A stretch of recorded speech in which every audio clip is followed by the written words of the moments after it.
नमस्कार दोस्तों, स्वागत है आपका हिस्ट्री के इस नए क्लास में और यूट्यूब चैनल विजन आईक्यू पर। दोस्तों, आज का जो हिस्ट्री का क्लास होने वाला है ये मिडवल हिस्ट्री का है। जो अभी मुगल सल्तनत चल रहा है, मुगल काल, उसमें से जो आता है जहांगीर। मतलब ये किसका पुत्र था? अकबर का पुत्र था जहांगीर। तो अकबर को हम लोग पढ़ चुके थे पिछले क्लास में और आज का जो लेक्चर होने वाला है ये है जहांगीर का हिस्ट्री पर। तो इसको देखेंगे और जहांगीर के मतलब कार्यकाल में क्या क्या होता है, कौन सा सैन्य अभियान होता है और इसके लाइफ में क्या ऐसी घटनाएं होती हैं। तो इस चीज़ को हम लोग देखेंगे और एग्जाम के पॉइंट ऑफ व्यू से भी देखेंगे कि क्या क्या एग्जाम में पूछा जाता है और एक एक पॉइंट करके वो आप उसको नोट डाउन करते जाइएगा। तो चलिए शुरू करते हैं। और शुरू करने से पहले हर बार का एक ही चीज़ मैं आपसे रिक्वेस्ट करता हूँ, और चूंकि जो ये एकदम बिल्कुल फ्री होता है लेकिन आप वो नहीं करते हैं। तो अगर मैं अक्सर देखता हूँ कि आजकल के जो लड़के होते हैं, ऐसे इन्फ्लुएंसर जो होती हैं, लड़कियां होती हैं इंस्टाग्राम पर, उनकी हमेशा ऐसे फॉलो करते जाते हैं। कितनी कितनी मिलियन में उनका फॉलोअर्स है। और हम लोग जो एजुकेशनल वीडियो बनाते हैं उस पर मतलब नील बटे सन्नाटा। तो कुछ आप लोग सपोर्ट करिए जिससे कि हम लोग आगे बढ़ें, आप लोग ऐसे फैमिली मेंबर ऐड हो। तो सब आप लोग के ऊपर मतलब ग्रोथ करने का सब जिम्मेदारी आप लोग के ऊपर है। आप लोग करेंगे तो तभी हम लोग का ग्रोथ होगा। तो चलिए, ज्यादा बातें मैंने कर दिया। अब हम लोग देखते हैं जहांगीर के बारे में। तो देखिए, जहांगीर का जो जन्म होता है 31 अगस्त और 1569 में फतेहपुर सिकरी में होता है। इसका 15 अकबर की जो पत्नी होती है मरियम उज जमानी, जिसको जोधाबाई बोलते हैं, और इसका पिता होता है अकबर। अकबर की पत्नी मरियम उज जमानी, ये अकबर की पत्नी, जिसको जोधाबाई बोलते हैं, और इसकी माँ होती है जोधाबाई जहांगीर का। और इसका देखिए जो शिक्षा इसका हुआ था, शिक्षा दी गई थी, फारसी, तुर्की, अरबी, इतिहास और युद्ध की कला की शिक्षा दी गई थी इस जहांगीर को। अब अक्टूबर 1605 में, अक्टूबर 1605 में अकबर की तो मृत्यु हो जाती है। अकबर की मृत्यु हो जाती है। तो अकबर की मृत्यु होने के बाद गद्दी पर कौन बैठेगा? तो गद्दी पर, दिल्ली सल्तनत पर जो मुगल का अगला वंश होता है वो होता है सलीम। सलीम सलीम ये गद्दी पर बैठता है। और सलीम कौन होता है? यही जहांगीर होता है। इसका बचपन का नाम होता है सलीम। तो ये गद्दी पर ये बैठता है और इसका राज्याभिषेक होता है 3 नवंबर 1605 में। अकबर का मृत्यु होता है अक्टूबर में होता है और इसका राज्याभिषेक होता है 3 नवंबर को। 3 नवंबर 1605 में राज्याभिषेक होता है जहांगीर का। जहांगीर का जो पहला विवाह आमेर की जो होती है, आमेर की राजा भारमल की पुत्री और मान सिंह की जो बहन होती है मानबाई से होता है। देखिए, आमेर की जो राजा होते हैं कौन? राजा भारमल। भारमल, इसकी पुत्री कौन होती है? इसकी पुत्री मान सिंह, इसकी पुत्री सॉरी मानबाई। मानबाई, और मानबाई का भाई कौन होता है? मान सिंह। मान सिंह जो अकबर के दरबार में रहता था, सेनापति था। तो ये मानबाई से शादी होता है जहांगीर का। तो जहांगीर का जो इसका पुत्र होता है, यानी मानबाई की जो पुत्र होता है, अगला पुत्र होता है, ये होता है खुसरो। कौन? खुसरो। खुसरो का जन्म होता है। अब फिर से जब जहांगीर का ये पहला विवाह था, फिर से जब दूसरा विवाह होता है, मारवाड़ के जो शासक होते हैं, मारवाड़ का शासक, अगर इसको मैप के माध्यम से अगर आप अपने नोट्स में बना रहे हैं तो तब तो और अच्छी बात है। आप बिल्कुल समझ जाएंगे कि कैसे पहला विवाह हुआ था, फिर से दूसरा विवाह हुआ था। तो दूसरा विवाह में मारवाड़ का जो शासक होता है उसका नाम होता है उदय सिंह। उदय सिंह, इसका नाम होता है उदय सिंह। और इसकी जो पुत्री होती है, इसकी पुत्री का नाम होता है जगत गोसाई। जगत गोसाई। तो दूसरी शादी जहांगीर का दूसरी शादी जगत गोसाई से होता है, जिससे शाहजहां का जन्म होता है। इसका जगत गोसाई किससे? खुर्रम, जिसको शाहजहां बोलते हैं। शाहजहां का जन्म होता है। अब देखिए, जहांगीर नूरुद्दीन मोहम्मद जहांगीर बादशाह गाजी की उपाधि धारण करता है। तो जहांगीर जो होता है ये कौन सी उपाधि धारण करता है? ये नूरुद्दीन मोहम्मद जहांगीर, इसकी उपाधि धारण करता है जहांगीर और सिंहासन पर बैठता है। अब आता है कि जो इसकी पत्नी होती है नूरजहां, मेहरुनिसा। मेहरुनिसा की थोड़ा हिस्ट्री देख लेते हैं, क्योंकि जब इसकी शादी होती है जहांगीर से तो मतलब बहुत ही इम्पैक्टफुल होती है। ये जो इसकी वाइफ होती है बहुत ही इम्पैक्टफुल होती है। तो इसके लाइफ के बारे में थोड़ा देख लेते हैं।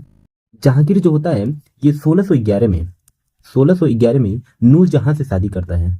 नूर जहां से, ये तीसरी शादी होती है नूर जहां से। एक बात मैं आपको बताना चाहता हूँ कि ये जहांगीर की जो शादियां विवाह है ना, बहुत सारी लड़कियों से शादी होता है, राजपूत घरानों में होता है।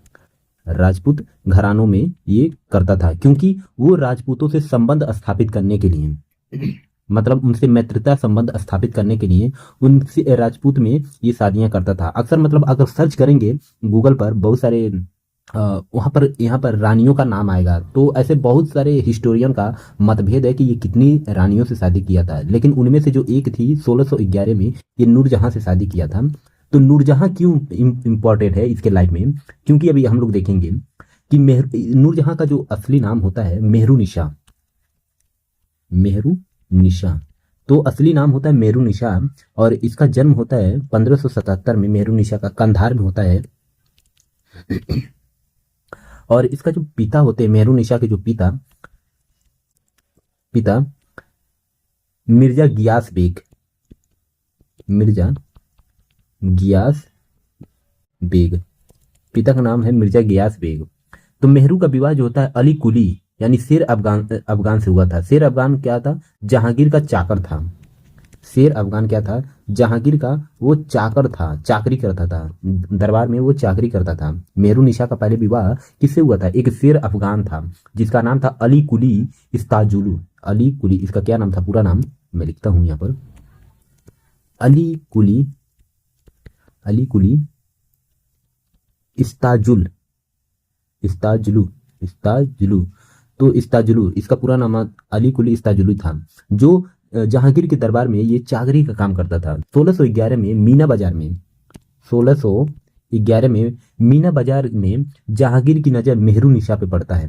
मीना बाजार में जहांगीर की नज़र मीना बाजार में कहाँ पर, मेहरुनिसा पे पड़ता है, और मेहरुनिसा के प्रेम में पड़ जाता है। मेहरुनिसा के प्रेम में पड़ जाता है जहांगीर, और उससे शादी कर लेता है, चाहे वो किसी की भी औरत हो उससे शादी कर लेता है।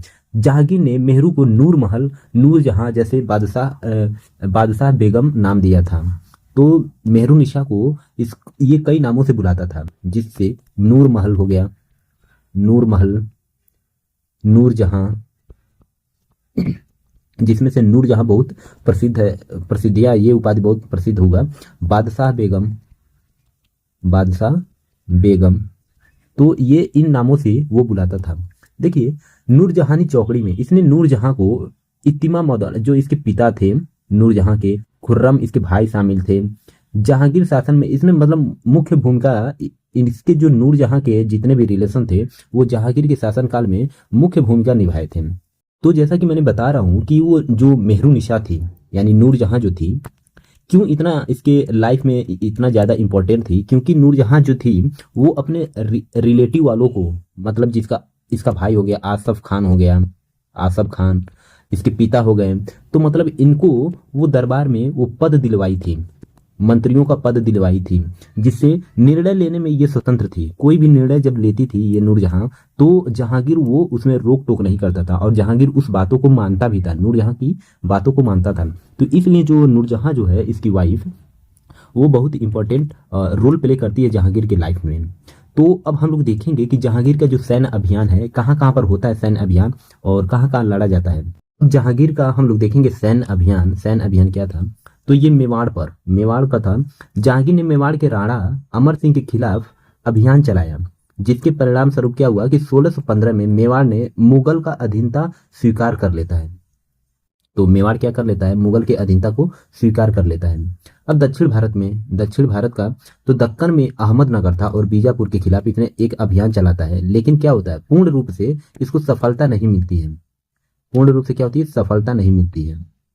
अब बताए इसको कंधार का जो सैन्य अभियान था 1622 में कंधार पर सफाविदों पर यह कब्जा हो गया था, जो मुगल साम्राज्य के लिए एक बहुत बड़ा झटका था।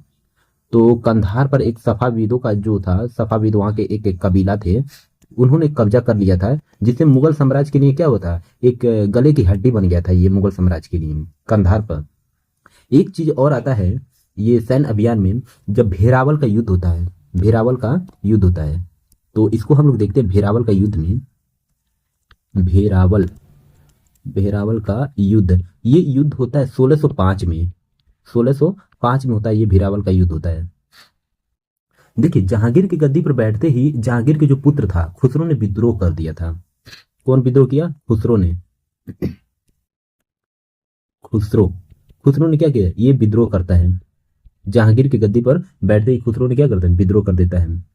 जहांगीर का ये पुत्र ही था विद्रोह करने वाला। तो जहांगीर ने खुसरो को भेरावल यानी जालंधर के निकट पराजित किया और अंधा करवा देता है। तो इसको अंधा करवा देता है जहांगीर ने, इसको अंधा करवा देता है। और कहां पर ये करवाता है? तो ये जो भेरावल था जालंधर के निकट, वहां पर इसको अंधा करवा देता है। अब खुसरो की सहायता करने के कारण सिखों के पांचवें गुरु थे। देखिए पांचवें गुरु कौन थे? खुसरो की सहायता, खुसरो की ये सहायता किए थे पांचवें गुरु।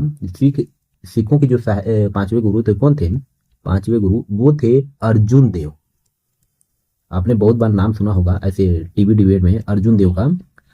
तो अर्जुन देव ही थे जो खुसरो को सहायता किए थे ये युद्ध, भेरावल का युद्ध होने के बाद। तो जहांगीर को इस बात का बहुत बुरा लगा, क्योंकि उसका पुत्र था और उसके विरोध में गया था, तो विरोध में उसने उसको हरा दिया था, पराजित किया, और यहां तक कि उसकी आंख को भी निकलवा दिया था। आंख जो था उसको, आंख को भी निकलवा दिया था जहांगीर ने। तो अर्जुन देव ने ही सहायता किया था। और इस बात को लेकर जहांगीर बहुत गुस्सा हुआ और गुस्से में क्या किया? अर्जुन देव को फांसी पर लटका देता है। कहां पर? फांसी पर लटका देता अर्जुन देव को। तो फांसी पर लटका देता ये जहांगीर ने।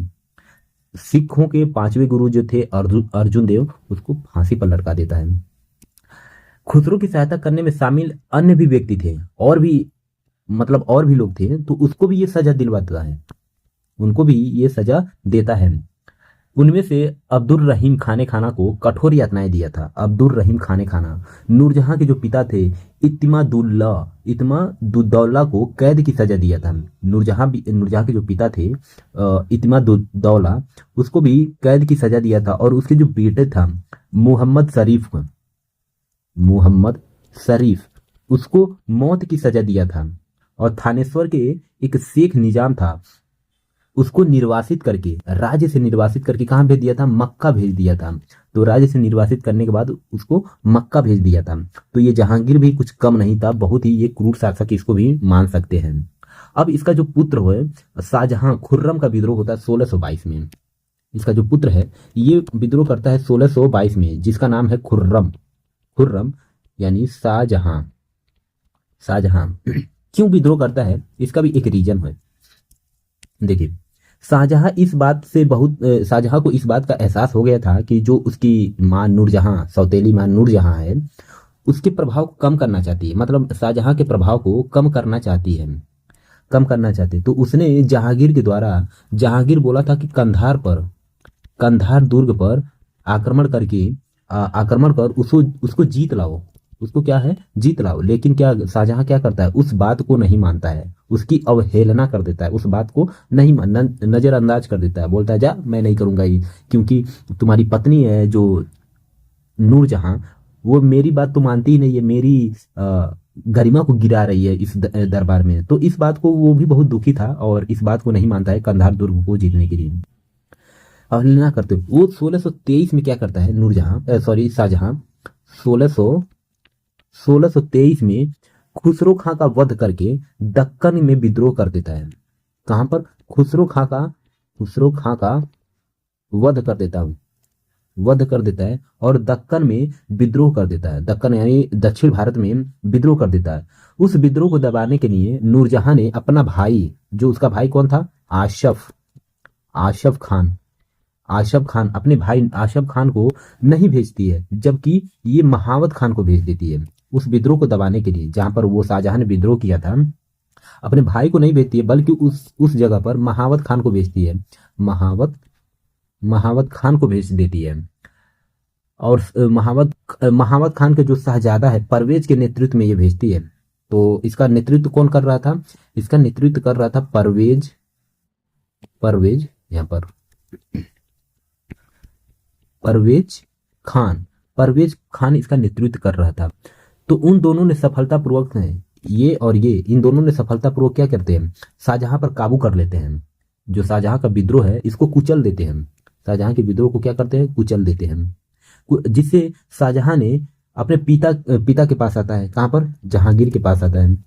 जहांगीर के पास आता है और हाथ जोड़कर माफी मांगता है कि मुझे क्षमा कर दो, ऐसा वैसा हुआ, आत्मसमर्पण कर लेता है। लेकिन जहांगीर भी क्या करता है, वो उसका बेटा था, उसको माफ कर देता है, माफ कर देता है।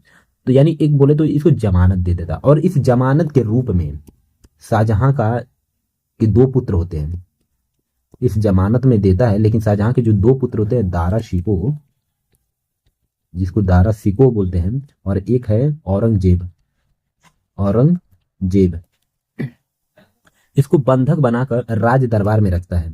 यानी शाहजहां के दो पुत्रों को, दारा शिकोह और औरंगजेब को बंधक बना लेता है, और बंधक बनाकर कहां पर रखता है, राज दरबार में रख लेता है।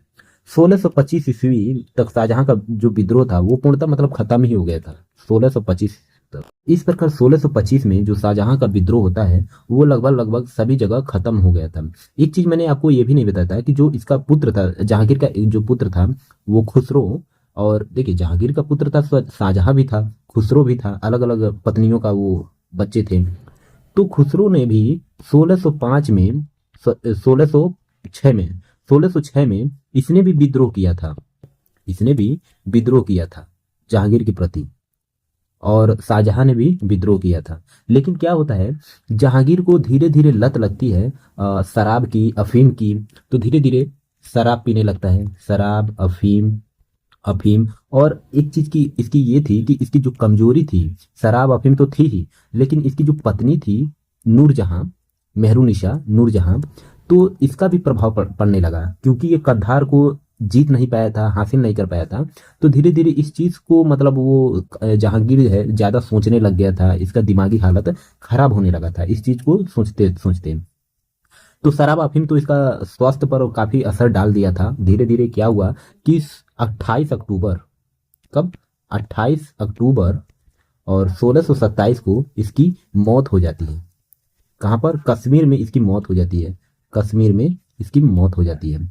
इसकी मौत के बाद दिल्ली की गद्दी पर कौन बैठेगा ये आगे हम अगले वीडियो में बताएंगे। तो उम्मीद करता हूं कि इस चैनल को सब्सक्राइब कर ले होंगे। अब वीडियो पसंद आता है तो वीडियो को भी लाइक कर दीजिए। तो चलिए मिलते हैं अगले वीडियो में, बताता हूं कि दिल्ली की गद्दी पर कौन बैठेगा। तो तब तक के लिए जय हिंद, जय भारत।